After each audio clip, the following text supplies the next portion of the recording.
Le bâtiment 4 datait des années 60, il avait des usages diversifiés, il accusait une forte vétusté, notamment au niveau de la toiture et de son étanchéité, de l'adaptation des sanitaires.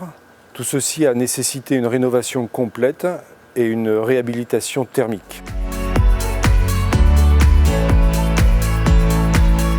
Il y avait 3 objectifs constructifs sur ce bâtiment. Premièrement, le regroupement des enseignants au sein d'un seul bâtiment. Aménager les espaces de façon à favoriser la communication tout en privilégiant les bureaux individuels. Deuxièmement, la performance énergétique avec la maîtrise des coûts et l'amélioration du confort été-hiver sans climatisation. Troisièmement, le choix de matériaux durables et respectueux de l'environnement. Tout cela dans un calendrier qui permette une ouverture du bâtiment à la rentrée de septembre 2020. Bonjour, nous sommes actuellement sur le bâtiment B4 de Lenshaus Ville qui vient tout juste d'être livré. L'objectif de ce projet, en dehors des éléments déjà déterminés, ont été pour notre cabinet de traiter des matériaux biosourcés pour améliorer l'isolation thermique de ce bâtiment et d'utiliser des matériaux issus de l'Occitanie. Donc nous avons traité l'isolation avec de la fibre de bois sur les parties horizontales et sur les parties verticales, nous avons utilisé en extérieur des matériaux issus de la ouate, du chanvre et du lin.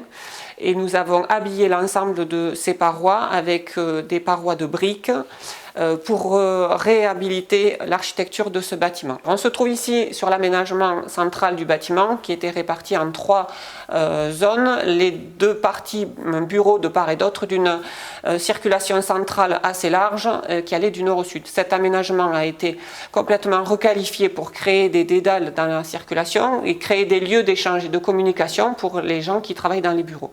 Mon point de vue sur ce projet, essentiellement, c'est réaménager l'intérieur, mais au-delà de ça, créer aussi une animation entre l'intérieur et l'extérieur au travers de cadrage dans les espaces de bureaux. Il fallait aussi aménager ce bâtiment à l'intérieur, créer des lieux d'échange entre les bureaux et les personnes qui l'animent.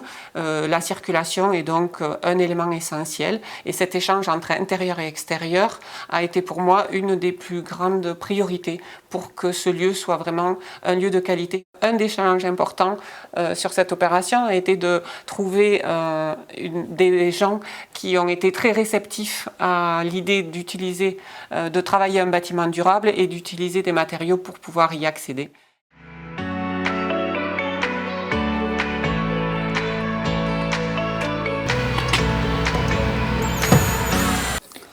Aujourd'hui, jour de notre conseil d'administration, nous devions inaugurer ce nouveau bâtiment. Malheureusement, les conditions sanitaires ne nous permettent pas de le faire en présentiel. C'est pourquoi nous avons réalisé cette capsule vidéo pour vous permettre de découvrir ces nouvelles installations. Cette inauguration n'est qu'un début. En effet, il reste beaucoup de bâtiments à rénover sur le site de l'ENSFEA. Après avoir amélioré les conditions de travail des personnels de l'établissement, nous allons nous concentrer à l'amélioration des conditions d'apprentissage de nos différents publics ici présents sur le site d'Osville.